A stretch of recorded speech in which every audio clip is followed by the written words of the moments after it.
జరుగుతుంది అసలు ఈ లాఠీ చార్జ్ ఎట్లా? అసలు మేము చాలా ప్రశాంతంగా మా స్టూడెంట్స్ యూనియన్ అందరం మార్చ్ చేసుకోవడానికి పోయాం. మేము స్టూడెంట్స్ క్యాంటీన్ దగ్గర స్టార్ట్ అయ్యి ఈస్ట్ క్యాంపస్ వరకు మార్చ్ చేసుకుంటూ పోయాం. బార్కేడ్లు వేసి మా మీద లాఠీ చార్జ్ చేశారు. అమ్మాయిలని కూడా చూడకుండా అమ్మాయిల మీద కూడా లాఠీ చార్జ్ చేశారండి. మీకు ఏ హక్కు ఉందని లాఠీ చార్జ్ చేయడానికి అడుగుతాం. మేము స్టూడెంట్స్ ఇక్కడ, మేము మా యూనివర్సిటీ స్టూడెంట్స్, మేము ఇక్కడ మా యూనివర్సిటీ వాళ్ళు చదువుకోవడానికి వచ్చాం.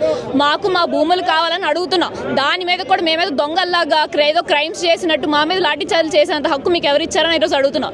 మా భూములు మాకు వెనక్కి కావాలి. ఆ భూములు మీవి కావు అని కూడా కొన్ని వార్తలు వస్తున్నాయి. రేవంత్ రెడ్డి స్వయంగా ఆయన కూడా అసెంబ్లీలో కూడా మాట్లాడారు. ఆయన ఏం మాట్లాడుతున్నారో మాకు అర్థం అవ్వట్లేదు సార్. ఫస్ట్ ఆఫ్ ఆల్ ఇక్కడ జింకలు లేవంటున్నారు, నెమలు లేవంటున్నారు. మేము రోజు చూసేది ఏంటో మాకైతే తెలియట్లేదు. మేమైతే వాటిని జింకలు నెమలని అనుకుంటున్నాం. ఆయనకి ఏమైనా డౌట్ ఉంటే ఆయన మీడియా పోలీసులు అందరూ కలిపి రండి, చూడండి మొత్తం ఎక్కడ జింకలు కనబడతాయి మీకే తెలుస్తుంది. చెరువులు లేవంటున్నారు, మష్రూమ్స్ లాగా లేవంటున్నారు. ఏంటండి, ఏం డెవలప్మెంట్ మీరు చేద్దాం